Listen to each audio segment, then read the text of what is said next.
दोस्तों, भारत के सबसे बड़े प्रदेश उत्तर प्रदेश, जहां पर अगले साल चुनाव है और अगले साल चुनाव होने के साथ साथ हर विधानसभा क्षेत्र में अलग अलग प्रयास, अलग अलग तरह से लड़ाई और अलग अलग तरह के वादे देखने को मिल रहे हैं। हमारे दिल्ली के करीब ही हाथरस क्षेत्र के श्री उदय कुंदीर जी, जो सिकंदराराव विधानसभा क्षेत्र से भाजपा के झंडे के ऊपर अपना पक्ष रख रहे हैं और चुनाव लड़ने की तैयारियों में लगे हैं। इनका कहना है कि इस क्षेत्र में हम विकास, सामूहिक विकास, शिक्षा, स्त्री सशक्तिकरण, खेल, रोजगार और सभी कुछ के लिए दिन रात परिश्रम कर रहे हैं, मेहनत कर रहे हैं। इसके लिए हमें जनता का साथ चाहिए। आज उदय कुंदीर जी के साथ हम बात कर रहे हैं और हम इनसे जानना चाहेंगे कि उदय जी, ऐसा क्या है जो आप कुछ नया करेंगे इस क्षेत्र के लिए। और सबसे पहले मैं चाहूंगा कि आप मुझे ये बताएं कि शिक्षा के क्षेत्र में ये क्षेत्र काफी पिछड़ा दिखाई देता है, क्योंकि जमीनी हकीकत किसानों से जुड़ी है। तो शिक्षा के क्षेत्र में मुझे लगता है कि कई काम किए जाने चाहिए थे जो अब तक नहीं हुए।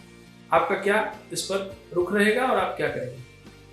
देखिए, सबसे पहले तो हम अगर प्रदेश की भाजपा सरकार और केंद्र की भाजपा सरकार का बात करें तो दोनों सरकारों का शिक्षा पर बहुत जोर है। हम माननीय मोदी जी और योगी जी का विज़न है कि शिक्षा के क्षेत्र में बहुत काम होना चाहिए और वो लोग कर रहे हैं। बहुत सारे नए नए स्कूल, नए कॉलेज और चीज़ें बन रही हैं। हमारा बस प्रयास यही है कि जो सरकार की नीतियां हैं और जो शिक्षा को लेकर के सरकार का नज़रिया है, भाजपा सरकार का जो नज़रिया है, उसे ज़मीन तक ले आएँ। और अगर वो हम ज़मीन पर लाने में कामयाब हो गए तो हमारे क्षेत्र की जो बदहाल शिक्षा व्यवस्था है वो बहुत अच्छी हो जाएगी। लेकिन पिछली सरकार भी भाजपा की रही है। नहीं तो काम किए गए हैं, पहले भी काफ़ी काम किए गए हैं। शिक्षा, देखिए, ऐसा नहीं है कि आप एक दिन में शिक्षा में कुछ कर सकते हो। आपको स्कूल से लेकर के, आपको शिक्षकों की भर्ती से लेकर के, ट्रेनिंग से लेकर के, प्लानिंग पे बहुत समय लगता है। तो सरकार ने नीतियां बनाई हैं और बहुत सारा काम भी किया है।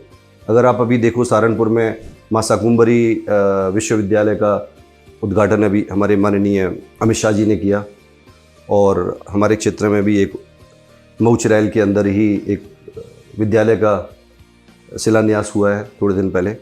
तो हम लोग काम कर रहे हैं। भाजपा सरकार पूरी तरह से कमिटेड है अपने युवाओं के लिए, और हम पूरी ऊर्जा के साथ, पूरी क्षमता के साथ अपने युवाओं को शिक्षित करने के मार्ग पर आगे बढ़ रहे हैं, और हम इसको पूरी तरह ज़मीन पर लाएंगे और अपने क्षेत्र को आगे पहुंचाएंगे। दोस्तों, उदय कुंदीर जी का कहना है कि शिक्षा में पहले भी बहुत काम हुआ है। जमीनी हकीकत के ऊपर पॉलिसीज को बदलना, ये इनकी पहली प्राथमिकता होगी। बहुत काम बाकी है, एक दिन में कुछ बदलता नहीं। अगला सवाल है रोजगार और व्यवसाय। क्योंकि आपका क्षेत्र सिकंदराराव क्षेत्र किसान वर्ग से भरा पड़ा है और यहाँ पर रोजगार की नई संभावनाओं में आप क्या अवसर देख रहे हैं, क्या कर रहे हैं? देखिए, मैं जितना सिकंदराराव क्षेत्र को जानता हूँ, यहाँ पर संभावनाओं की कमी नहीं है। यहाँ पर इतनी संसाधन हैं जिनको हम रोजगार में कन्वर्ट कर सकते हैं, व्यवसाय में कन्वर्ट कर सकते हैं। दूसरा, अगर जैसे मैंने अभी कहा आपको शिक्षा, तो अगर हमारे यहाँ पे शिक्षा व्यवस्था थोड़ी ठीक हो जाए और जो व्यावसायिक शिक्षा से संबंधित कुछ हम कर पाएँ, जो कि हमारा लगातार प्रयास है पिछले काफ़ी समय से, तब अगर अच्छी शिक्षा, व्यावसायिक शिक्षा हमारे यहाँ पे मिलेगी तो अच्छी नौकरियाँ मिलेंगी। और साथ साथ में जो यहाँ के संसाधन हैं, जैसे मैं उदाहरण के तौर पे बताऊँ कि हम जैविक खेती पे काम कर रहे हैं क्षेत्र में, और हमारे यहाँ पे आंवले की काफ़ी उत्पाद होते हैं। हमारे यहाँ पर टूरिज़्म को काफ़ी बढ़ावा दिया जा सकता है। हमारे यहाँ के जो बच्चे हैं वो बाहर आकर के नौकरियाँ करते हैं, उनका पलायन होता है, वो लोग वहाँ पर काम कर सकते हैं। बस थोड़ी सी उनको सपोर्ट की ज़रूरत है, इंफ्रास्ट्रक्चर की ज़रूरत है। बाकी ऊर्जा की हमारे क्षेत्र में कोई कमी नहीं है, संसाधन अच्छे नहीं मिल पा रहे हैं, बस ये प्रॉब्लम है। अदरवाइज़ वहाँ पर कोई समस्या नहीं है। वहाँ पर मुझे बहुत संभावनाएं दिखती हैं और मैं हमेशा ये मानता हूँ और अपने जो भी मेरे युवाओं के बीच में जब मेरा संवाद होता है, बात होती है, तो मैं उनको हमेशा कहता हूँ कि आप लोग यहाँ पर काफ़ी सारे व्यवसाय स्टैब्लिश कर सकते हो। मेरी काफ़ी लोगों से बात हुई है, जो मेरे मित्र भी हैं, उन्होंने मुझे आश्वासन दिया है कि अगर हम यहाँ पर उचित माहौल दे पाए तो वो लोग भी यहाँ पर कुछ व्यवसाय शुरू करेंगे। इस तरह से बात हुई है। और यहाँ के बच्चों से भी हमारी बात हुई है। कुछ हम सहकारी समितियाँ बना करके, कुछ संगठन बना करके बच्चों को रोजगार से जोड़ेंगे और नए नए उद्योग स्थापित कराएंगे। दर्शकों, उदय जी का कहना है कि रोजगार बढ़ाने की संभावनाएं बहुत है, बशर्ते कि यहाँ की जनता को इंफ्रास्ट्रक्चर मिले और साथ साथ नई सरकार, केंद्र सरकार की नई योजनाओं के साथ जमीन पर यह जोड़ दिया जाए। और यही काम और यही परिश्रम उदय जी का मिशन है इस बार के चुनाव के लिए, चुनाव के पहले। और हम उम्मीद करेंगे कि उदय जी जो बातें कह रहे हैं उसे जमीन में बदल के कर्म के रूप में दिखाएंगे।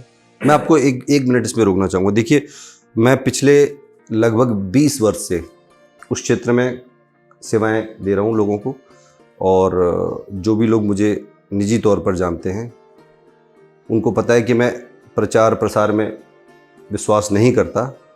और हम लोग वहाँ पर सशक्त बेटी सुंदर समाज के रूप में और भी अन्य कई तरह के हम कार्यक्रम चलाते रहते हैं, जिनका प्रयास यही है कि ये क्षेत्र किसी भी तरीके से एक अच्छा क्षेत्र जाना जाए, इसकी पहचान एक अच्छे क्षेत्र के रूप में हो, जो सांस्कृतिक रूप से, व्यावसायिक रूप से, साक्षरता के रूप में एक पहचान बने इस क्षेत्र की।